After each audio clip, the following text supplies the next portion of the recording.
ce soir de la Côte d'Ivoire. Les preuves du procureur sont mauvaises. C'est l'avocat de Charles Blegoudé qui déclare cela à la CPI. Nous irons aussi au Gabon. L'instabilité constitutionnelle, une mission de l'Union africaine est attendue à Libreville. Le Togo, les élections législatives au cœur du 19e dialogue politique entre l'Union européenne et le Togo. Et puis, le dernier sujet, c'est toujours le Togo. La mauvaise foi se trouve au niveau de la coalition des 14. C'est les propos du ministre Gilbert Bawara. Pour analyser tout cela autour de moi sur le plateau, je reçois ce soir Horus, donc Ovi, activiste panafricain. Bonsoir Horus. Bonsoir Samuel, bonsoir à tous ceux qui nous reçoivent. Jean-Paul Agbo Arolité, directeur de publication de Focus Info. Bonsoir Jean-Paul. Bonsoir Samuel. Francisco Napokora, journaliste freelance. Bonsoir Francisco. Bonsoir à tous les téléspectateurs, surtout de l'intérieur du pays. Ils sont très nombreux, n'est-ce pas, à nous suivre et puis pour leur tirer chapeau. Merci à eux. On commence avec la Côte d'Ivoire. Depuis la semaine dernière, les avocats de Laurent Gbagbo, l'ancien président ivoirien, ils sont co-accusés. Charles Blegoudé, ex-leader des Jeunes Patriotes, poursuivi pour crime contre l'humanité durant la crise post-électorale de 2010-2011, plaident leur acquittement devant la CPI. Ils se sont appuyés sur les témoignages les plus importants de l'accusation, les témoins de l'intérieur au sein de l'appareil sécuritaire pour restituer le contexte et dégager toute responsabilité de leurs clients. Parmi ces témoignages figure celui du général Philippe Mangou.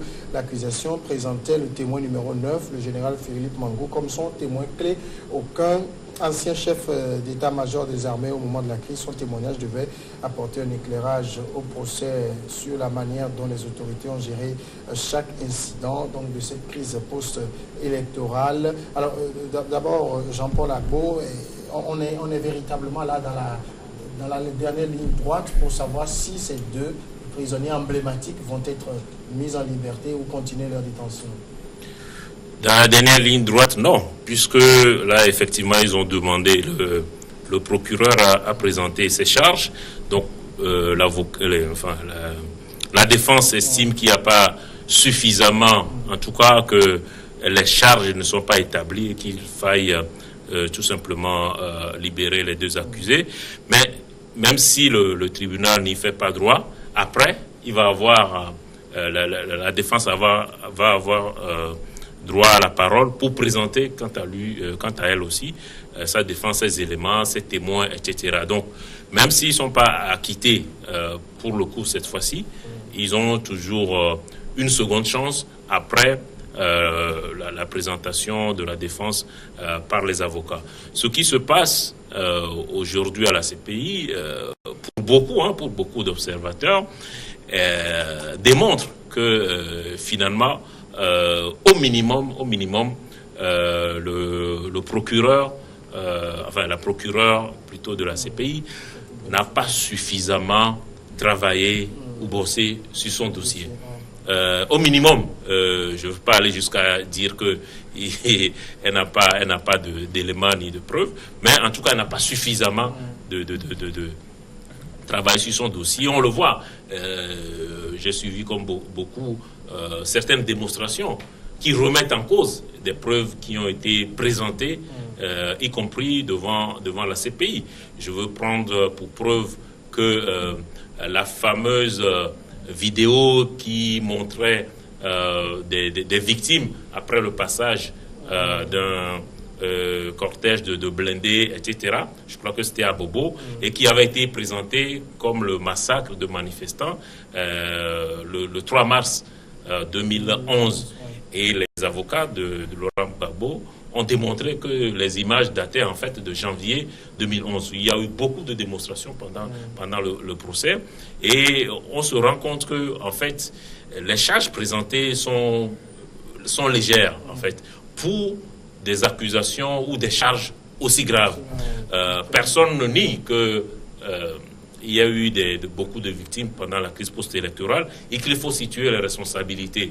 Mais il appartient justement au procureur de démontrer, justement, surtout par rapport aux charges qui pèsent. On ne parle pas simplement de résistance au verdict des urnes, à des assassinats de meurtre. On parle de crimes contre l'humanité, on parle de génocide. Donc, c'est des crimes graves, les plus graves d'ailleurs, et donc il faut avoir suffisamment d'éléments pour les démontrer. Mais jusqu'à présent, pour tous ceux qui suivent ce procès depuis le début, y compris pour des gens qui étaient des farouches opposants à Gbagbo dans le monde. Et ils sont aujourd'hui obligés de reconnaître qu'il n'y a pas suffisamment de charges à ce jour pour estimer que Laurent Gbagbo et Charles Blé Goudé sont responsables de génocide et de crimes contre l'humanité dans la crise post-électorale qui s'est déroulée en Côte d'Ivoire. Alors Francisco, c'est finalement l'avocat de la défense qui a raison quand il dit que les preuves du procureur sont mauvaises. Est-ce qu'il a déjà raison? Pas encore. Il est en train de donner, disons, de faire sa défense, c'est son job. Mais moi, je finis par comprendre que la CPI peut être très dépassée par les événements. Soit peut-être on a envie d'écarter des gens pour une certaine période, on les envoie à la CPI. On ne peut pas dire qu'à ce 21e siècle, où, disons, les moyens de communication, tout ça là, sont bien développés et autres, et par rapport à tout ce que nous avions vu sur les médias et assisté, qu'on dise aujourd'hui que les gens sont partis jusqu'à la CPI et qu'on ne soit pas capable de fournir des preuves tangibles et même avec des images à l'appui. Et la presse, on est là, même avant de balancer une image, on essaie de vérifier, disons, l'authenticité de la bande au jour. C'est pas parce que c'est, comme elle le dit, de distribuer ou bien que les gens distribuent. Non, il faut quand même vérifier. Et lorsqu'on va à un procès où il faut apporter des preuves scientifiques et que nous nous retrouvons devant des vidéos où des gens peuvent dire que non, cette vidéo ne date pas de cette date, c'est plutôt celle-ci et autres, et que si ça va se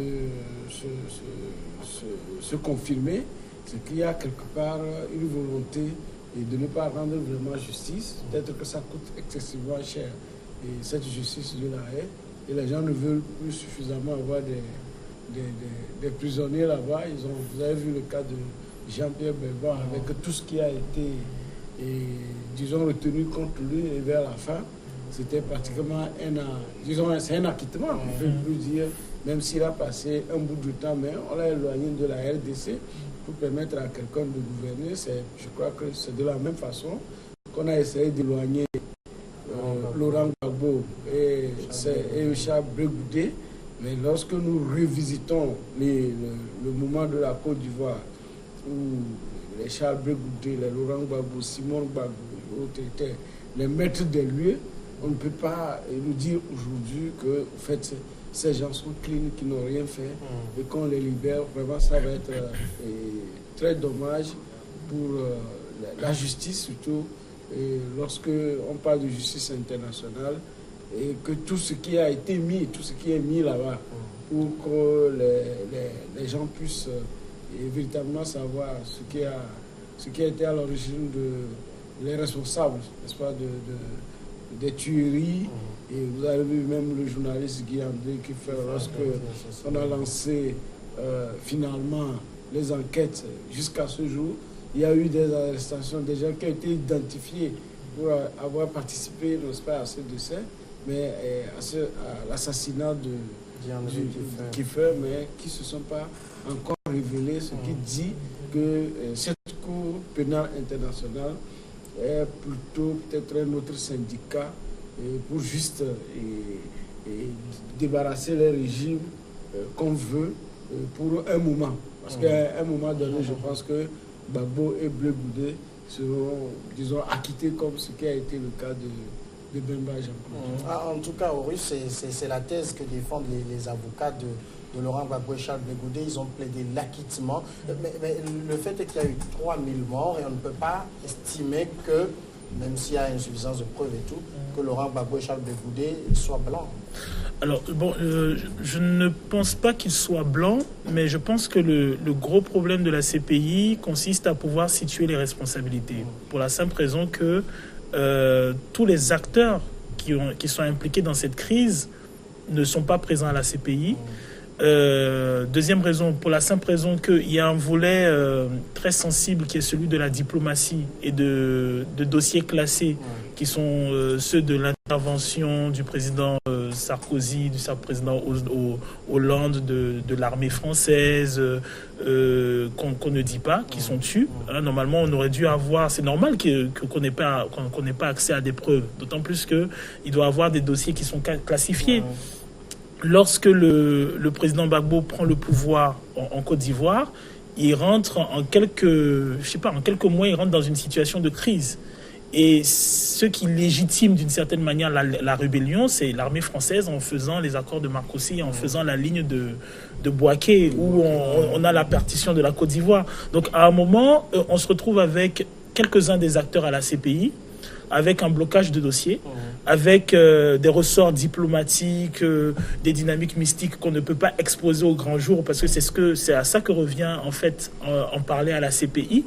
Et d'autre part, il y a quand même un deux poids deux mesures, parce que alors on a un chef d'État dans une situation de crise, avec une armée qui se retrouve en griffe dans une position de défendre le territoire national. Effectivement, dans ce genre de cas, il y a des exactions, il y a des débordements, il faut situer les responsabilités, comme cela se passe en Syrie avec Bachar el-Assad. Mais je trouve qu'il y a quelque chose de choquant dans le fait que, quand on prend le cas de Jean-Pierre Bemba, c'est un chef de guerre, c'est un chef rebelle, ce qui n'est pas le cas de Monsieur Gbagbo, et qui n'est pas le cas de Monsieur Blé-Goudé, qui ont des postes reconnus par l'État. Maintenant, il faut voir si dans leurs prérogatives, ils peuvent se permettre un certain nombre de choses et situer leurs responsabilités. Ceci étant dit, Jean-Pierre Bemba a été acquitté. Il est difficile de comprendre jusqu'à présent pourquoi Laurent Gbagbo et Charles Blé-Goudé sont toujours à la CPI, alors qu'à mon avis, on aurait pu ramener, ces deux protagonistes au niveau de la Côte d'Ivoire et les juger. Donc quelque part, oui, on a l'impression il y a la volonté de pouvoir retenir un certain nombre d'acteurs politiques qui sont dangereux pour la mise en exploitation de certaines richesses, de certains projets. Et voilà, ce sont des personnes gênantes, on les tient à l'écart. Jean-Paul, est-ce que la difficulté de ce procès réside surtout dans le fait qu'il n'y a pas des accusés de l'autre camp devant la CPI pour qu'il y ait confrontation? La difficulté... Non, c'est vrai que ça pose un problème. Ça donne l'impression, Russe l'a dit, de deux poids, deux mesures. Parce qu'effectivement, lorsqu'on parle de crise post-électorale, et lorsqu'on connaît un peu l'histoire de la Côte d'Ivoire depuis l'accession de Laurent Gbagbo à la magistrature suprême jusque justement à cette élection de 2010, on voit bien que c'est deux acteurs principaux qui sont au cœur de cette crise, et que pour le moment c'est la justice des vainqueurs. Jusqu'à ce jour, vous vous rappelez du massacre de Djoukoué, où il y a à ce jour aucun des auteurs présumés n'a été inquiété. Aucun acteur sérieux de l'autre bord n'a été inquiété. Mais la difficulté dans le procès de Laurent Gbagbo et de Charles Blé-Goudé à la CPI, pour moi, ne réside pas là. C'est l'absence de preuves ou l'incapacité de l'accusation d'apporter des preuves. Encore une fois, personne ne dit qu'il n'y a pas eu de mort en Côte d'Ivoire. Mais je crois que sur le plan pénal, il faut pouvoir apporter les preuves de ces accusations. Et encore une fois, c'est des charges lourdes et particulières. On ne parle pas de simple assassinat ou de quoi, on parle de génocide. Et il faut démontrer qu'il y a eu une volonté concertée, ce que le procureur appelle le plan concerté, une volonté concertée pour massivement violer les droits de l'homme et s'en prendre à un certain nombre d'Ivoiriens, justement parce que ethniques, etc. Mais c'est ça que le procureur n'arrive pas à démontrer. C'est sa difficulté majeure. N'oublions pas que même avant le début du procès, le procureur n'avait pas suffisamment d'éléments, et qu'il a fallu ce qui n'arrive jamais, y compris dans des juridictions ordinaires, dans des cours normales, que les magistrats demandent au procureur d'aller mieux se pourvoir, d'aller chercher davantage de preuves. Normalement, il doit avoir un non-lieu simplement. Si vous vous présentez devant un tribunal que vous n'avez pas de preuves, il y a un non-lieu. Là, en l'occurrence, on a permis au procureur d'aller chercher encore plusieurs mois de preuves. plusieurs années plus tard, il n'a toujours pas ses preuves. En tout cas, il les a toujours pas démontrées. Donc c'est là où réside la difficulté majeure de l'accusation, même si par ailleurs, en tant que président de la République, etc., on peut imputer à Laurent Gbagbo un certain nombre de choses, et on peut retenir sa responsabilité. Mais, en tout cas, si on veut retenir les charges de génocide, de crimes contre l'humanité, il en faudra plus pour le condamner. Alors justement, Francisco, ce sont ces charges-là qui ont été retenues contre les deux accusés. Et comme le dit Jean-Paul, l'absence de preuves, elle est flagrante ici. Finalement, les avocats doivent être en train de se frotter les mains. Non, pas forcément. Pas forcément parce que... Parce qu'un procureur en difficulté, bon, ça fait l'affaire de l'avocat de la défense. Effectivement, ça fait l'avocat de la défense, mais les actes qui lui ont été posés, même je dis, si ces messieurs, que ce soit Gbagbo ou Blé Goudé, si on les laissait en circulation en Côte d'Ivoire, je ne sais pas s'ils seraient véritablement en sécurité. Peut-être que c'est encore aussi au-delà du fait que peut-être qu'on voulait se débarrasser de certains pour protéger. Il y a aussi une façon de protéger des gens. Et sinon, il y a eu beaucoup de choses. Peut-être qu'ils ont porté la barre plus haut. C'est ça. Si tout s'était déroulé peut-être en Côte d'Ivoire, peut-être qu'on aurait plus d'éléments. Il y a aussi, n'oublions pas le balayé, le Robert Guy, qui était là, qui a été assassiné dans des conditions assez mystérieuses. On va observer un moment de pause d'abord et puis on va continuer ce débat.